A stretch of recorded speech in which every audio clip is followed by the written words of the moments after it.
Okay, thank you. Mike and Heather, thanks for, and Al, thanks for stepping in.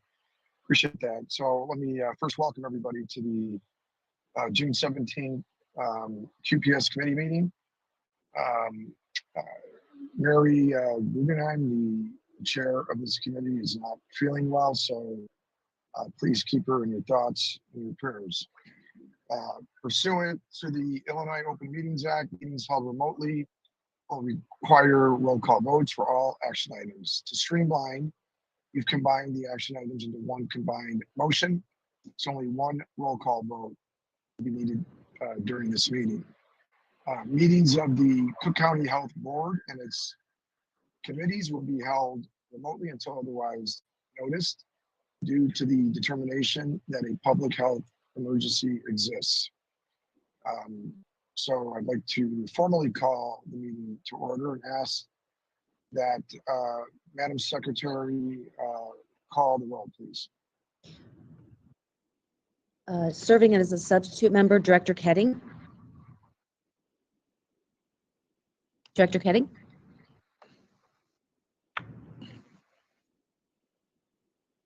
I see him on the screen, but he's not responding.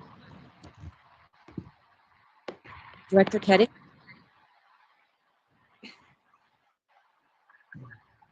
Director Ketting.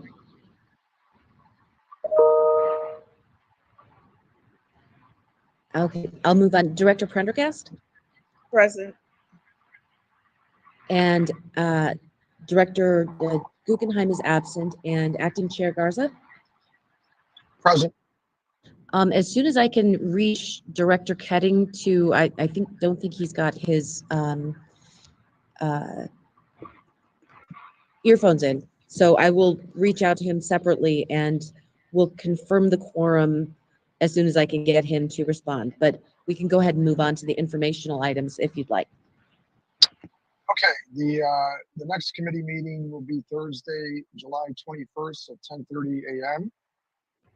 And so we'll go to item 2, public testimony. I ask the secretary to read testimony that was submitted and advance it to the record, please. We did not receive any testimony for this meeting. Director Ketting, can you hear us? Yeah. Oh, I just doing the roll call, and you're if you're serving as substitute member, can you confirm? Oh, sure. Who my substitute? Yeah, that's fine. I'm on board. Very good. Thank you. We do have a Sorry. quorum. We did not receive any testimony, so I believe we're ready to start with the first item on the agenda with Leslie Frayne. Sounds good. Leslie? Great. Good morning, everybody. Come on. Go ahead and report our metrics for our HRO dashboard. Our first one is our 30-day readmission rate, and there was an increase in this between January and February from 7.7 to 13%. And as you can see, we did not meet our internal target or stretch goals, and we did not perform below the comparable Vizient benchmark, which is 9.4%, as we performed around 13%. This increase was primarily observed in patients with the following DRGs diagnosis, which were diabetes, hypertension, sepsis, secondary malignancies, and acute renal failure. The HRO readmission work group continues to focus on heart failure, which continues to perform better than the other comparable hospitals in Vizient, and looking to expand beyond the heart failure diagnoses. And the team is also working to ensure discharge patients receive post-hospital appointments before they leave. And most recently, the pharmacy has also rolled out an alert process using Tiger Connects. So when a patient is discharged, the order is placed for that patient. The pharmacy is alerted through the Tiger Connect, so that medication will be available at the time of discharge for the patient. The next slide is our CMI medical MS-DRG. This decreased slightly between February and March from 1.262 to 1.247. The observed decrease is directly impacted by the decrease in the percent of patients with COVID. So just to give you some idea on that, so in January, 31% of our cases had a COVID diagnosis. In February, 9% had a COVID diagnosis. And in March, 3% had a COVID diagnosis. So that's good that the COVID diagnoses are going down, but it definitely impacts our CMI as a diagnosis of COVID increases that by 20%.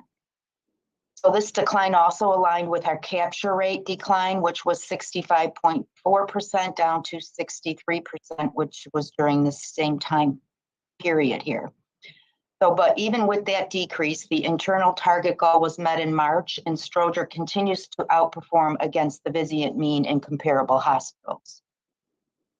The next slide is our CMI for surgical DRG, and this showed a decrease between February and March from 3.122 to 2.823, and we did not meet the internal target goal. The change in CMI was impacted by a lower capture rate of CCs, which decreased from 61.5 to 60%, and we did not reach the internal goals on that. And actually, Dr. Alabek will be presenting today for the clinical documentation team to give more details on this. The next slide is our top box score for recommend the hospital. This is for Stroger. This showed a decrease between March and April from 74.8 to 72.88. Although a decrease was observed, Stroger performed in the 65th percentile across all Press Ganey hospitals and met the target goal and landed just below the stretch goal, as you can see there. This decrease was due to decreased scores in quietness of hospital, patient understanding of managing health, and cleanliness of hospital. However, overall, the last 12 months, there have been significant improvements around communications with medicine And currently, Stroger is performing around the 43rd percentile.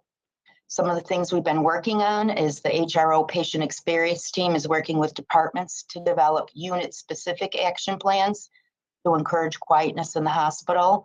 And also nursing is implementing improvement efforts designed around nurse leader rounding on patients and families, bedside shift reports, immediate service recovery, and regular updates to each patient's whiteboard. And Dr. Peters will actually be giving a presentation today that also highlights some other tactics in her nursing operation report today. The next slide is our hemoglobin A1c greater than 9. This is showing an improvement starting around February, as you can see. As we all know, this is for our in-care patients only, which is at least 2 clinic visits within 2-year period. The goal is 24%, which reflects the top decile performance. And with the continued improvement performance, Stroger is closing in on the top decile performance threshold in this metric. Some of the things the clinics are working on, they are heading their performance improvements initiatives around all the HEDIS metrics, including this one. And they are holding a meeting this month to focus on operationalizing future states by creating an implementation plan at each clinic site. And in May, 11 of the 12 clinics showed improvement in this metric. Good news. And the next slide is our data definitions. Any questions? All right, we'll move on to our regulatory update for June. I reported out last time that Provident had their CAP survey on May 12th. We had 3 very low-level citations. They did a great job. We're currently working on submission of the action items post-survey. Stroger has a trauma designation survey. We're still not certain on that date. This will be a new designation, so the date will be determined based on when we're prepared and ready. We're continuing to work on that. And then we're also scheduled for our Stroger stroke recertification survey. Our window opens in July through December. We did have a mock survey in April. We continue to work on those action items, and the stroke team is working very hard on making sure we're ready for this survey. And then we're waiting on a Provident Joint Commission extension survey for the mobile MRI. This will be 1 day unannounced. And then also Belmont Cragen Health Center, 1-day Joint Commission extension survey since the opening of that clinic. Those dates are unannounced, so we'll be waiting on those. And that's it for regulatory right now. Great, thank you.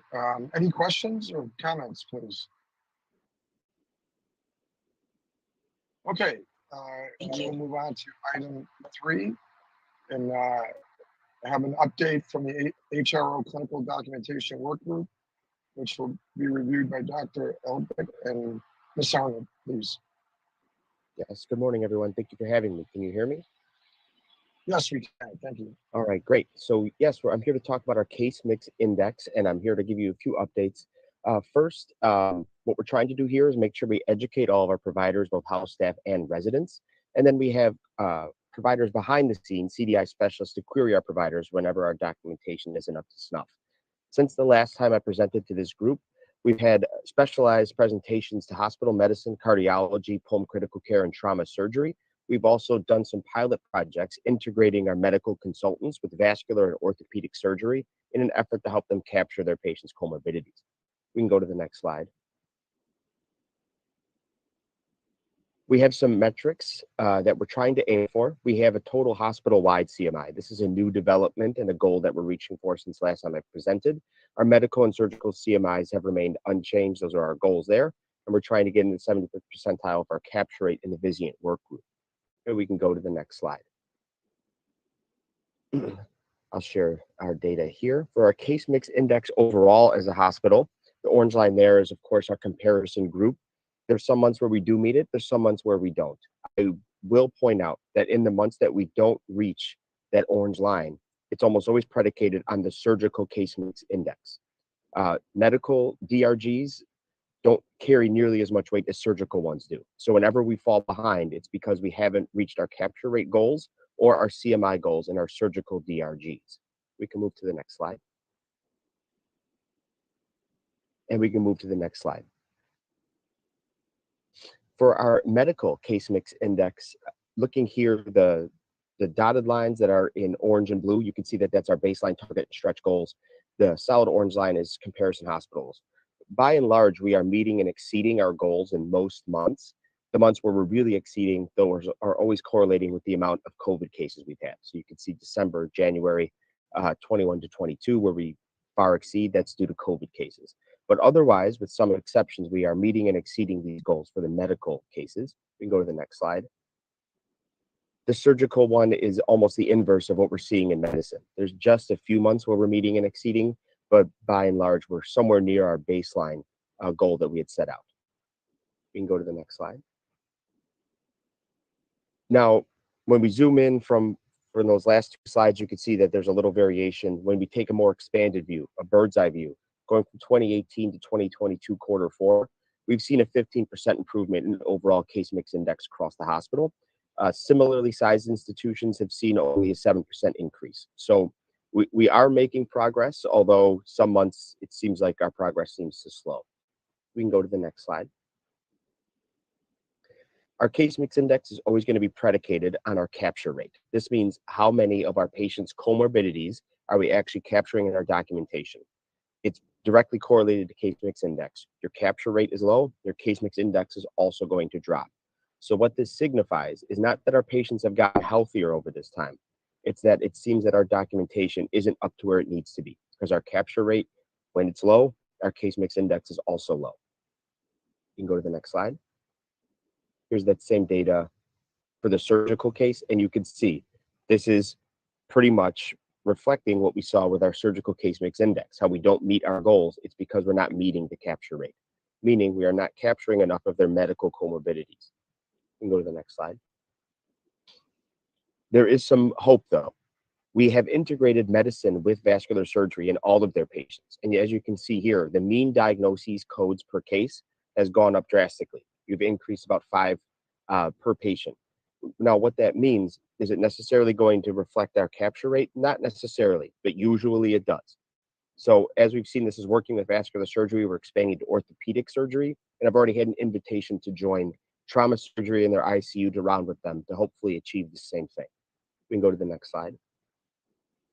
So in summary of our 2021 calendar year, the hospital goal is almost getting met, but not quite there. Surgical, our medical CMI has met and exceeded the goal. Surgical is still falling a little short. We've met some of these goals and still falling a little short, despite not getting near our set capture rate goals. So I'm optimistic that should we meet these capture rate goals, we can exceed the goals for CMI we set as a hospital. And the plan moving forward is to ensure we further embed medicine with surgery. We can go to the next slide. Thank you. Any questions? Any questions? Yeah. When you talk about the capture rate, how is that calculated? In other words, what's that based on? I mean, if we know that the comorbidities are there, what's keeping us from making them part of the CMI? Sure. And if we don't know where the comorbidities are there, how do we calculate the capture rate? Yes. So the capture rate calculation, I'll give you an example. Let's say our hospital has 100 patients who are discharged with pneumonia in a given month. And of those 100 pneumonia patients, 60 of them have a CC or MCC documented in their chart. Now you might ask, well, what is a CC and MCC? These are comorbidities that the government defines. They're not necessarily the ones that we as doctors consider comorbidities. There's lots of them, but they have very specific language to be considered a CC or MCC, and that language is not necessarily medical. What we have in our books is not what the federal government has outlined as a CC or MCC, which is part of the challenge, to make sure our providers understand these definitions that the government considers. So if we have 60 patients who have a CC or MCC charted of those 100, then our capture rate is 60%. We have made the assumption that our hospital is probably 3/4 more complex than the rest of the hospitals in the country, which is how we came up with the 75th percentile capture rate, which we have captured when we're doing this correctly. We feel that that is an appropriate goal. It's just making sure that our providers, from house staff all the way through attendings, understand the nomenclature that the federal government uses and how it deviates from what we have in our medical literature. So as I understand it, the capture rate is not an empirical item. It's a hypothetical against the sort of this is what we would expect given the assumption we've made. That's correct. So doctor, is it, so it sounds like what I'm hearing is that is it an education and training issue then with the providers? It's more than that. Part of the it is education, absolutely, which we've been doing, and that's why we're seeing some improvements, but not the sustained ones we'd hoped we'd see. For these CCs and MCCs, there's 17,000 of them. It's nearly impossible for any provider to know all of these. Now, that said, there's 10 to 15 extremely common ones, but they're not things that we necessarily have to treat. There's a certain way we can document that diabetes is uncontrolled. It's verbose. It takes a long time to write. It's not a term that's in any textbooks, but by writing it, you have probably doubled your patient's complexity. The same goes for certain kinds of anemia, for certain electrolyte abnormalities that we don't have to treat, but that the government finds to be a CC or MCC. So there's these very small nuanced things that when it comes to real patient care, writing that stuff doesn't make a difference because it's not really changing management, but it is changing the complexity of your patients on paper. And as far as the regulating agencies are concerned, that needs to be there if it's there, even if we're not treating it. There are some of these conditions where we've gotten good at doing it.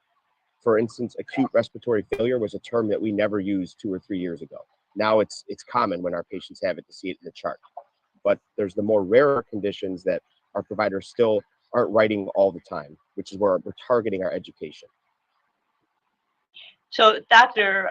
Allebeck has been instrumental in he studied this a lot personally, and then been sort of like a clarion for our medical staff in teaching them how to document in a way that helps us better categorize our patients.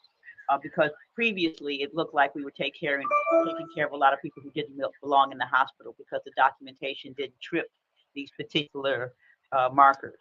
And now the physicians understand that this aspect of documentation is very important.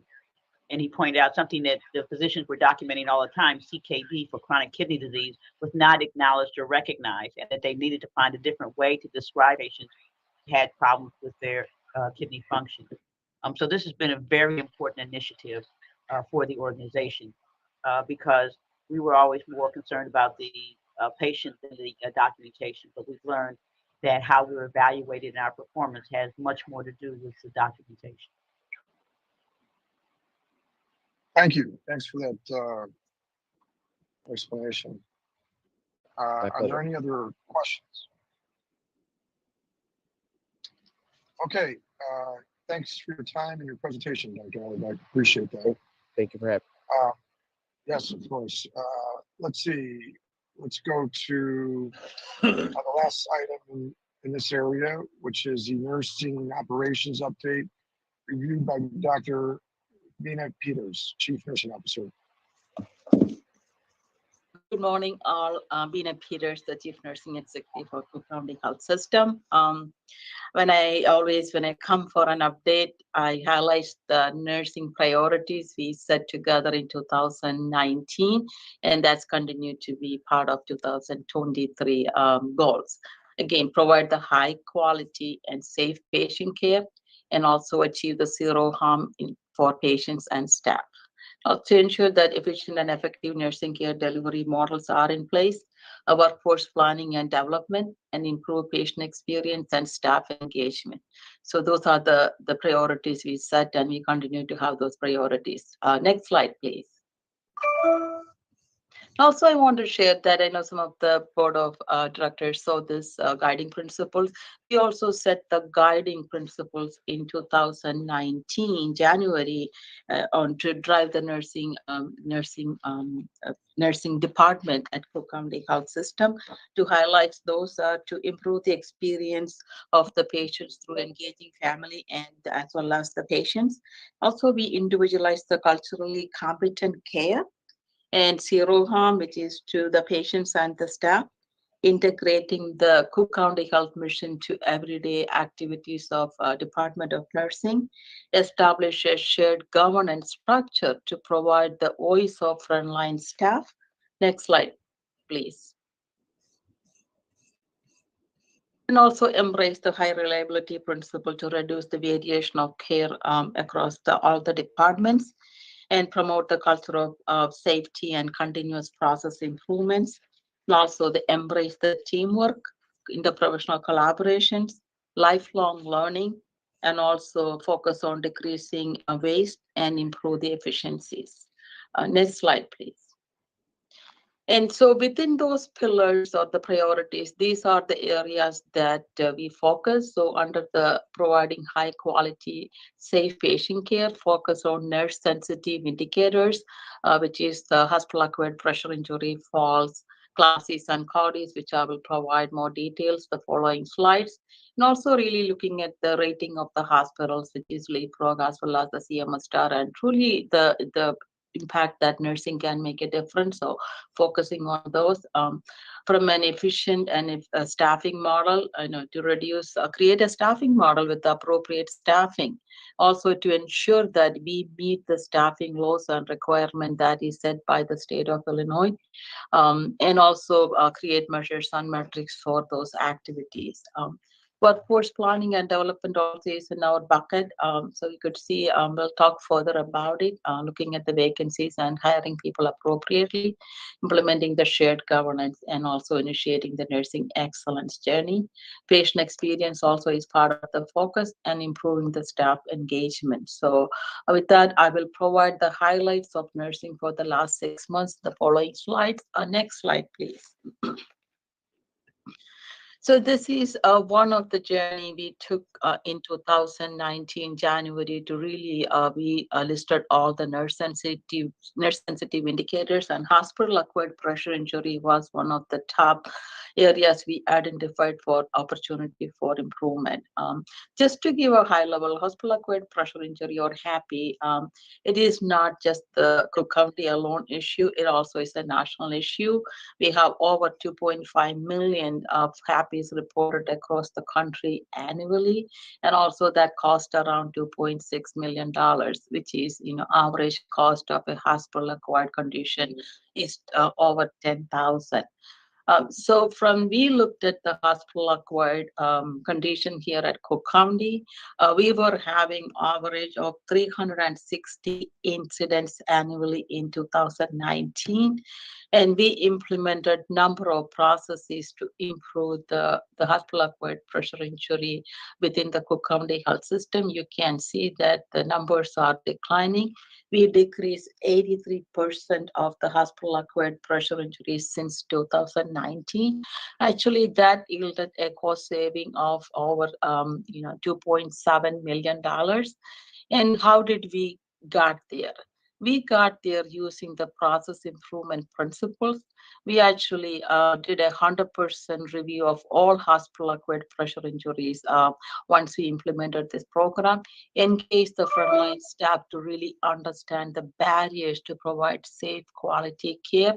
Number of process improvements were built in based on the feedbacks from the staff, those including staffing, the supplies, and things like that. I'm really proud to say that the efforts are coming from my frontline staff and the leaders.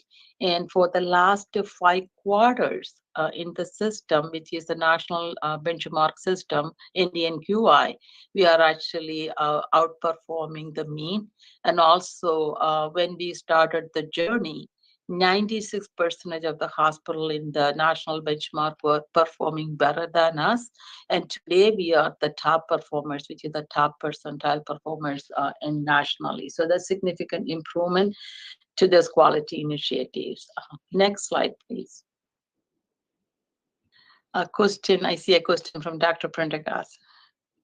Yeah, this is great. Congratulations. This is very impressive.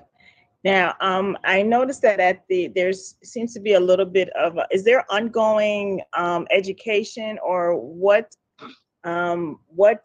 is in place to kind of make sure that we sustain these impressive improvements?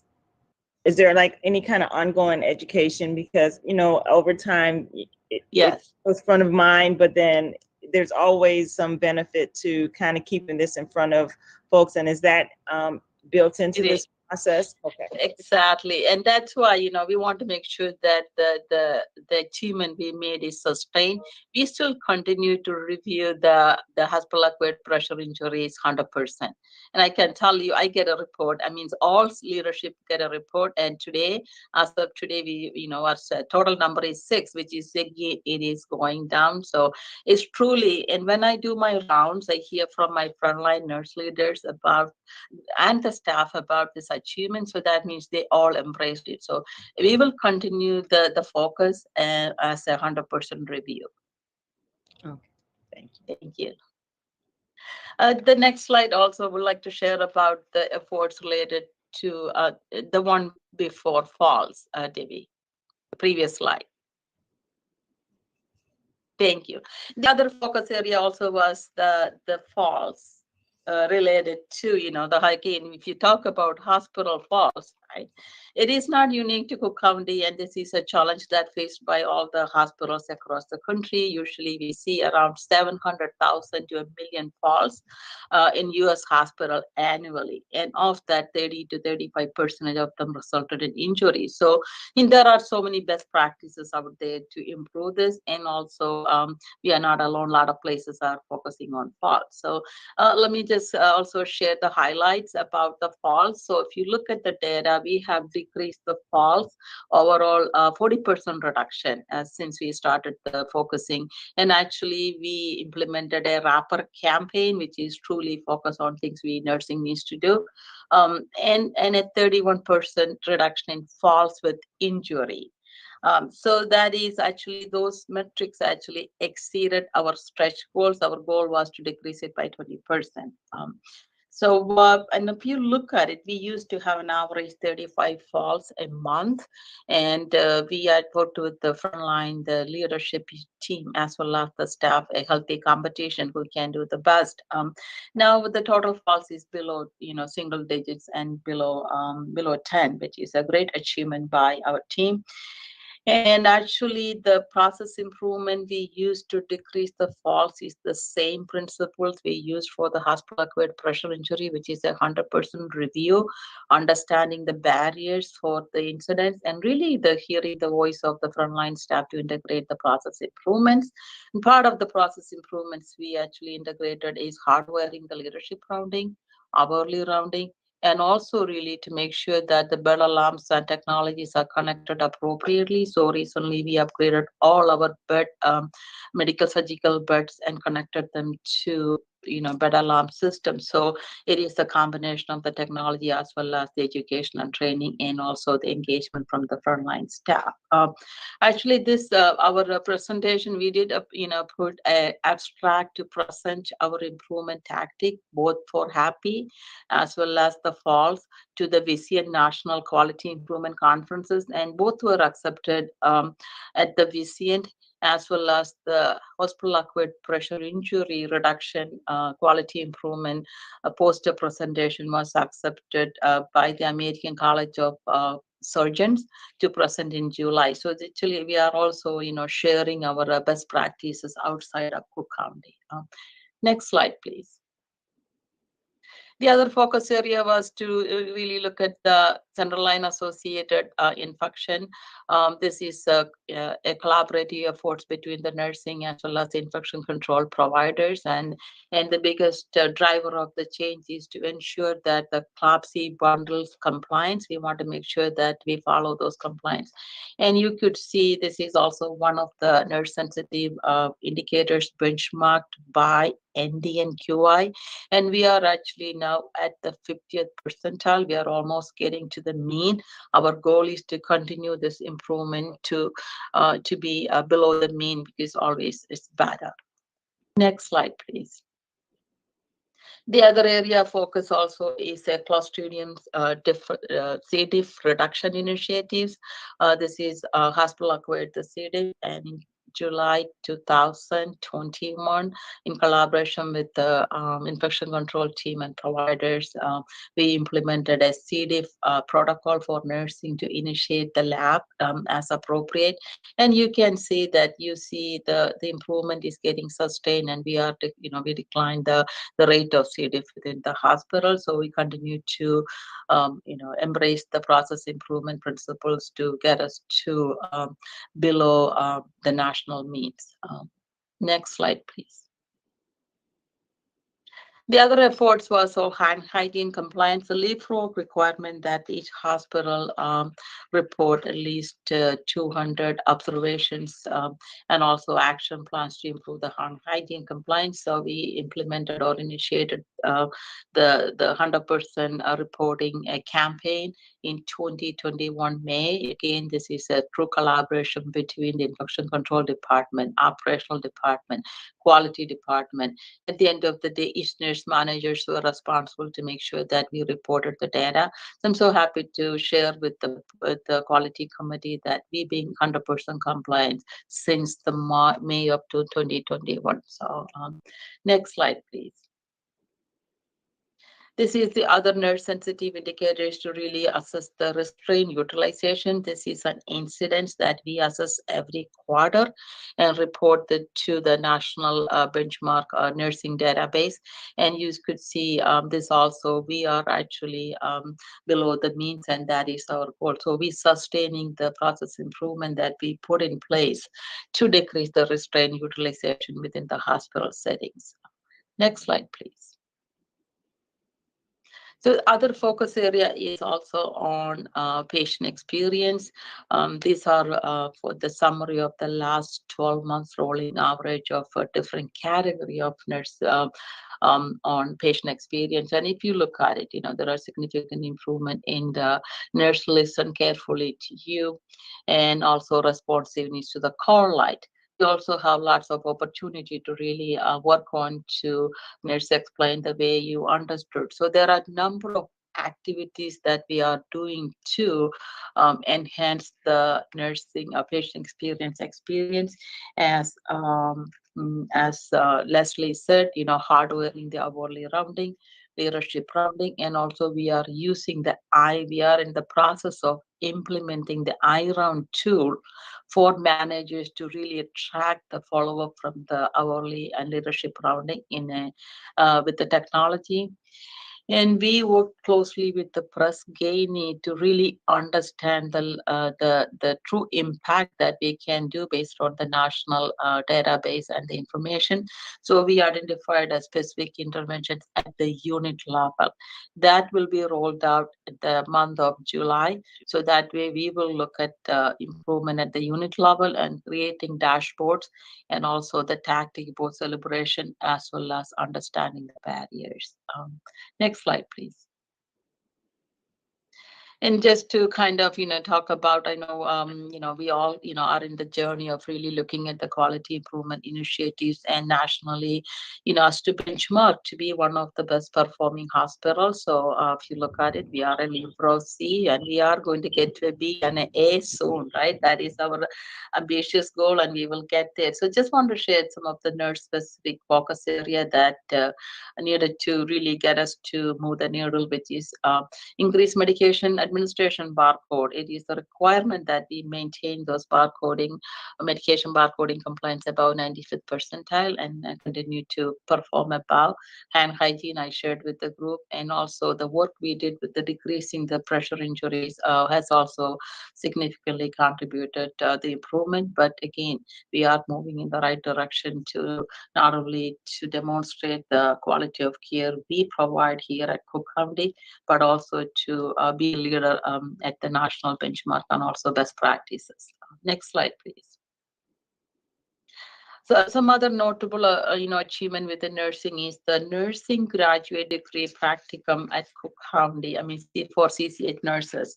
Let me just explain what it is. Even though the Cook County health system provide 100% tuition reimbursement for all the nurses to pursue their master's and doctoral degree, However, we were not allowing those nurses to do their practicum, means a master's or doctoral project here at Cook County.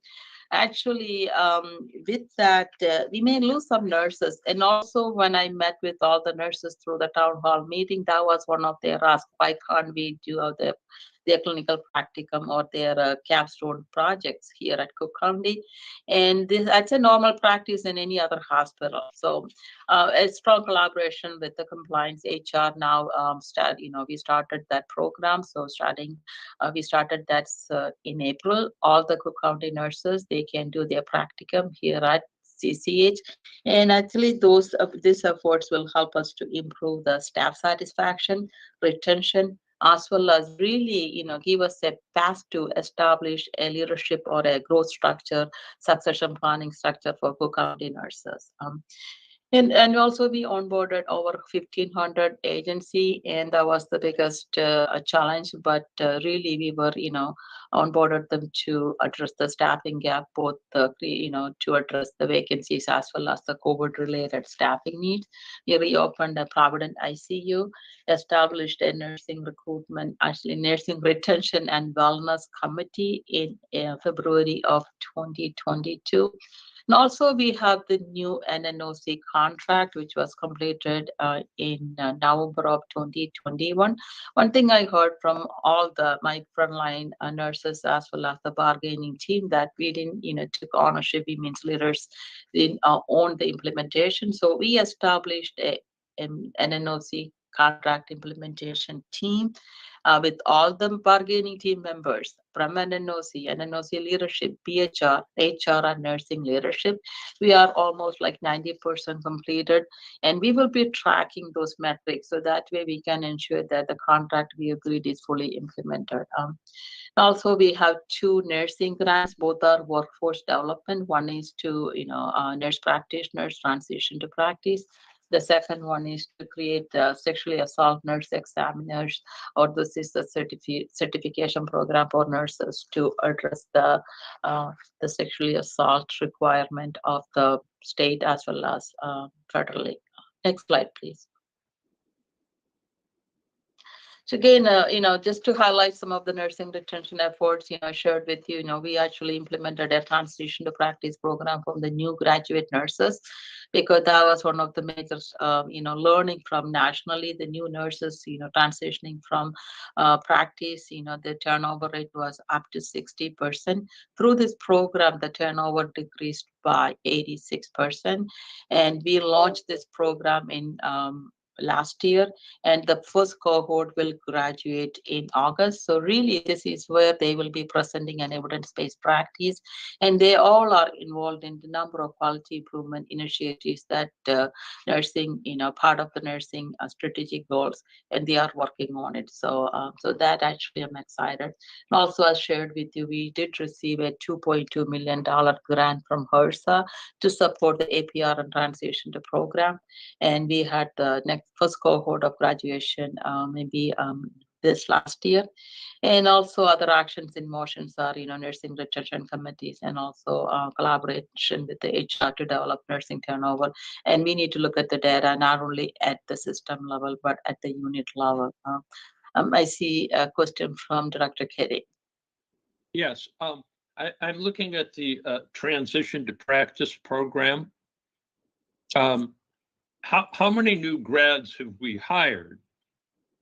We hired recently. We hired 7 new graduates in September of 2021, okay. And they all are part of this program. So this is 100% of the new grads. Yes, more or less. I mean, yeah, because the number of 7 in light of the total number of nurses is not large, and I just wondered how significant that is in addressing our turnover issues. Yeah, we hired 7, and actually I'm hoping with all our vacancies we will hire more new graduates and have them go through this program. Okay, thank you. Thank you. Next slide, please. This again, I mentioned about the Apr and Fellowship Program. This is a strong collaboration with our physician partners. And all those 5 nurses graduated. And the good thing about everyone wants them to work for them. So, really, we are, all of them are working with the Cook County Health System, and we are working on some of the logistics to make sure that they continue to, they have an opportunity to be employed by CCH if based on our needs. And the next cohorts will be starting soon. And we are also challenged with our inability to recruit the number of cohorts required by the grant because of the nursing shortage. So we are actually working with a number of College of Nursing to see what else we can do. But this is actually a program that we received the grant along with the 30 other sites. Our goal is to establish PTAP, which is the Practice Transitional Accreditation Program through ANCC by 2025. So then we become one of the accredited center. Next slide, please. So what is our long-term plan? Again, workforce is one of the major, one of the major strategic, list on NTR nursing across the country as well as here Cook County. So again, create a nursing workforce, flexible workforce. We have those positions, they are in the budget. So part of the nursing hiring program plan includes hiring those flexible positions to expand the in-house float pool. We also have a patient care support nurse that is part of the new CBA, and these nurses will be helping to address some of the peak census and also the patient care needs, and also looking at the part-time positions because one of the major changes happening in the healthcare or especially nursing due to COVID is people are looking for more flexibilities.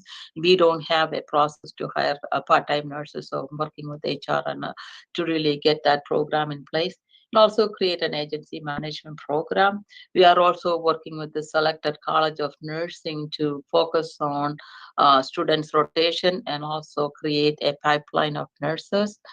And we will be launching a nursing extension program by September of this year.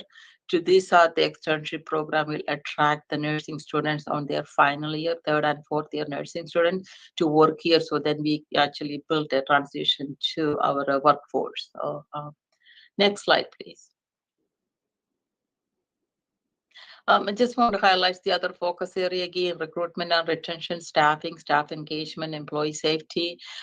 Continue to improve the nurse sensitive indicators, nursing specifically for focus area, contract implementation, and they ensure that we follow the contract, shared governance, and also create a structure to support the nursing excellence journey. Next slide, please. What is nursing excellence? Generally, many of you have heard of the magnet, right? That is what it is. That is a journey. So if you really look at it, the magnet actually addresses the issues in nursing practice and healthcare. They focus on structural empowerment, transformational leadership, and also exemplary professional practice. Truly bring the frontline nursing staff to their voice to improve the practice. So it is being well known in the country that a magnet facility is the best place for our nurses to work, and then we also will be adapting this part of a retention strategy. And I just want to share with the team that nursing excellence journey includes either magnet or a pathway to excellence. Pathway to excellence probably an initial stage, and we can get to magnet. So we are exploring those options. And when I come back to my next update, we will have a definite answer on which way we are going. But actually, the biggest difference is nurse sensitive indicators remain to the same. Staff engagement activities will be the same, but there are some research activities that I'm not sure we will be able to accomplish within the timeline. So more to come on that. I do see a hat. Let me see. Any questions? Hi, Director. this is Pat Merriweather, and a great presentation and wonderful advancement of nurses for retention as well as for advancing. Because I think most nurses would like to stay at Cook County Hospital and Health System, and I just think it's a great approach. I was wondering if there's any initiatives, and there probably are, to create that sort of like pipeline for high school students to enter into nursing programs. So right now we are actually, the program I just shared with you, the nursing externship program is actually focusing on nursing students, but I think your point is excellent. We need to start our pipeline from the high school. So I don't know, Ms. Emos is online. I know HR is working in different scholarship activities for high school students, even though that's not focused on nursing specific, but really how do we attract more students to the healthcare? But that's an excellent point, and we'll come back with some strategy for that when we present next time. Excellent. Okay, because I just think it's a wonderful opportunity for many people in the community to know that there are ways that they can obtain a healthcare career and follow through going with Cook County Health. So thank you. Thank you. Next slide, please. And again, I just want to high level, where are we going, right? We have to look at our staffing model and be innovative. These are the national, everyone is looking at, make sure that nurses are, everyone is practicing at the top of the license and remove the barriers, and establish a mentorship and professional development program, expand the opportunity for nurses to collaborate and lead. And these are all coming from the Institute of Medicine recommendation for the nursing. And also we have to focus on self-care of nurses and personal development to ensure that the nurses are engaged into the lifelong journey.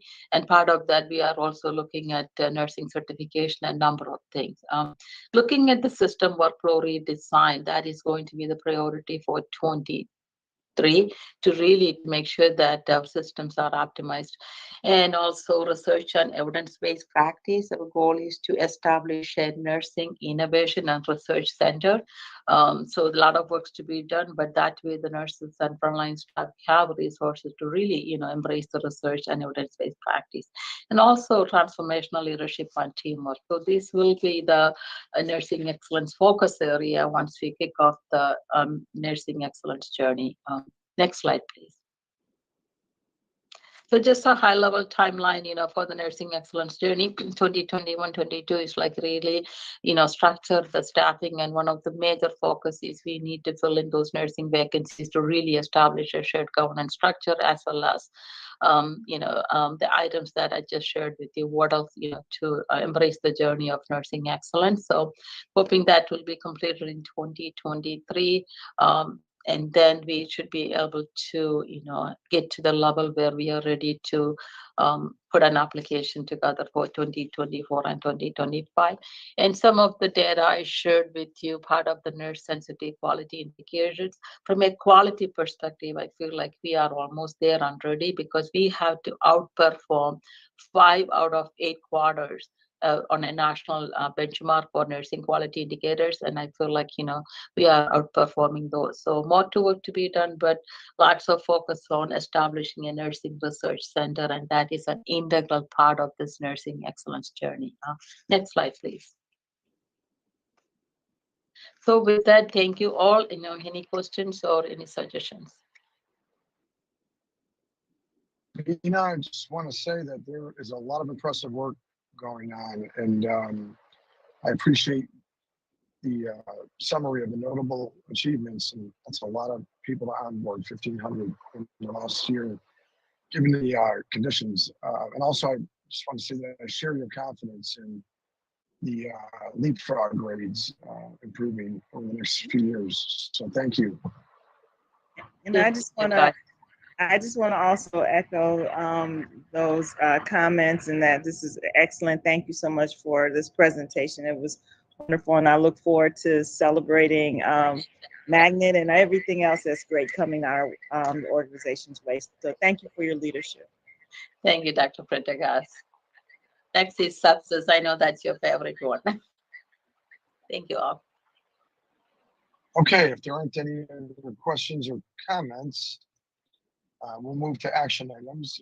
There doesn't appear to be any approval for appointments or reappointments of the Stroger Hospital Department Division. So we will go to item B under 4, which is Ems MEC reports by Dr. Ankentorian. It's always good to see and hear you, Doctor. Thank you, Mr. Gaza. Good morning, directors.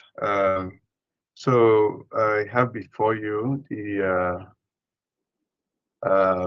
report of our credentials committee to the EMS, which was accepted and approved. These are being presented for your consideration. These are the list of members for appointments, reappointments, and also those who have separated from the system. There is nothing significant to report from those. They are being presented. Also, I do confirm that we have the minutes of the Qps committee, the minutes for the meeting of April 26, and the summary from that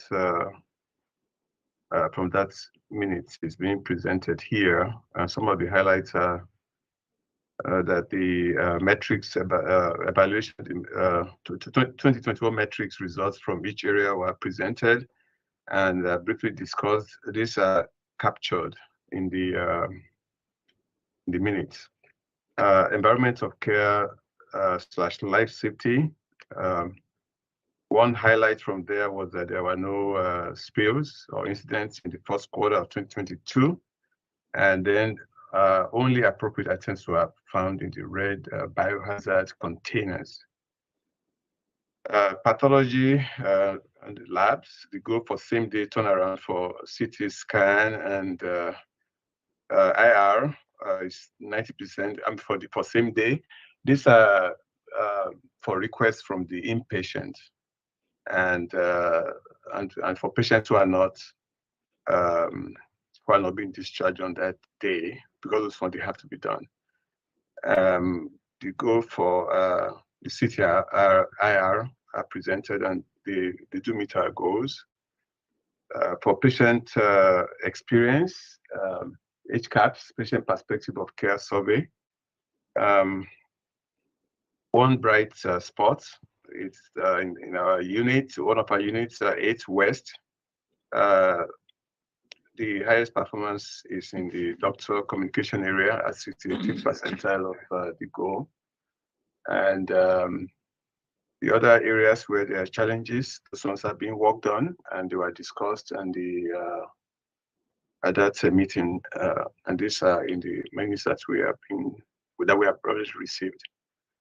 Thank you very much. If there are any questions, please. Any questions? Okay, Thank you. Thank you again, Doctor. Appreciate it. We'll go to Dr. Mark Wolfman, who will present the Provident Hospital medical staff action items for the committee's consideration on behalf of Dr. Kirby. He will also present the Provident Hospital Quality Committee summary for the committee's information. Yeah, thank you. I do have the quality committee QPS report from Provident for the last month. The meeting was April 28th. I chaired the meeting and called it to order. Some of the reports that we highlighted were pharmacy, patient access, inpatient care coordination, environmental care, life safety, behavioral health, the laboratory, the clinical laboratory, and of course our diagnostic imaging center. Some of the highlights: the pharmacy, the outpatient pharmacy at Provident continues to work on reducing wait time. There was a 4% reduction in the number of people waiting for the first quarter as compared to the fourth quarter of 2021. It's a small reduction, but it's a trend that we like to see. The average wait time for the first quarter was 12 minutes less than the fourth quarter, but it's still 58 minutes versus the 70 before. So still at about an hour, and a goal to get lower than that. Environmental care and life safety, between January and February of this year, there was observed to be a 90% compliance rate for food not being in patient care areas. As we know, there is some challenge for that regarding staffing, lounge access, and that sort of thing. So 90% is improvement. And there was 100% compliance for respirators being worn appropriately in patient care areas. Behavioral health, the psychiatry team has responded to a call for the lipid and diabetes screening, A1c testing for patients. We know folks with serious mental illness are often associated with undiagnosed or undertreated chronic disease. They're still experiencing a very high 97% rate of screening for those clients for the first quarter of 2022. The goal is 80%, and they're consistently exceeding that. We did talk about and discuss the opportunity to look at follow-up primary care for those results that are abnormal, because that treatment is outside the scope of behavioral health, of course. The clinical laboratory is focused on their stat lab turnaround time. It needs to be 60, or is expected to be 60 minutes, or ideally less than that. The benchmarks for that 100% with stat labs. You don't want there to be an exception. January turnaround time for stat labs was at 89%, February 92%, March 88%. So they're averaging around 90% for that. Small room for improvement there. There were no action items pointed out from this for the EMS committee, and none forwarded to the QPS committee either. That concludes the report from Provident. Thank you, Dr. Wolf. Any questions or comments, please? Okay, let's go on to, let's see, the QPS minutes. Those were approved by the board at the May meeting, but are being presented for the committee's review and discussion if necessary. Are there any corrections that need to be made to the minutes?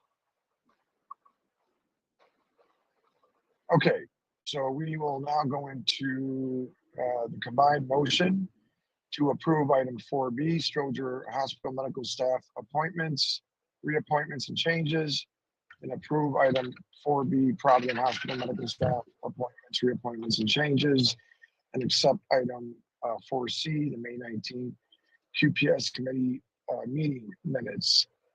Can I have a motion, please? Just provide a little bit of an update. Thank you. A second. Second. Thank you, Mike. Can we have a roll call, please? Or roll vote, sorry, roll vote.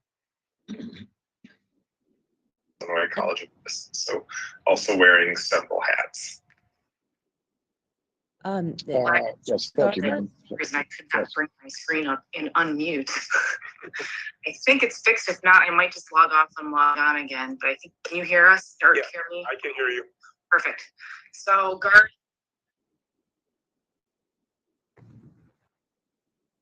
Chair Garza, this is Debbie. Can you hear me? Yes, I can. I'm not sure who was just speaking, but I just wanted to double check that Director Prendergast moved and seconded by Ketting, yes?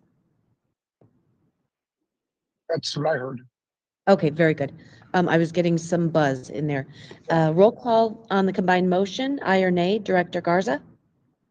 Aye. Director Prendergast? Aye. Director Story is absent. Chair Guggenheim is absent. And Director Ketting? Aye. You have 3 yays and 2 absent. Okay, thank you for the roll call vote. And so we are planning to go into closed session.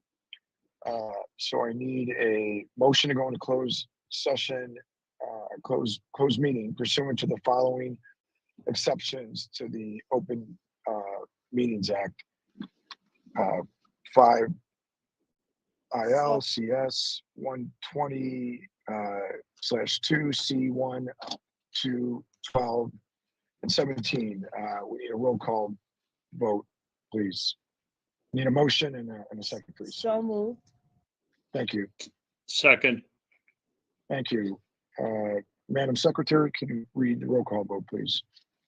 Roll call vote on the motion to go in closed session, aye or nay. Director Garza? Aye. Director Prendergast, Aye. Director Story is absent, Chair Guggenheim is absent, and Director Ketting. Aye. So you have 3 yays and 2 absent. Okay, please join us in closed session.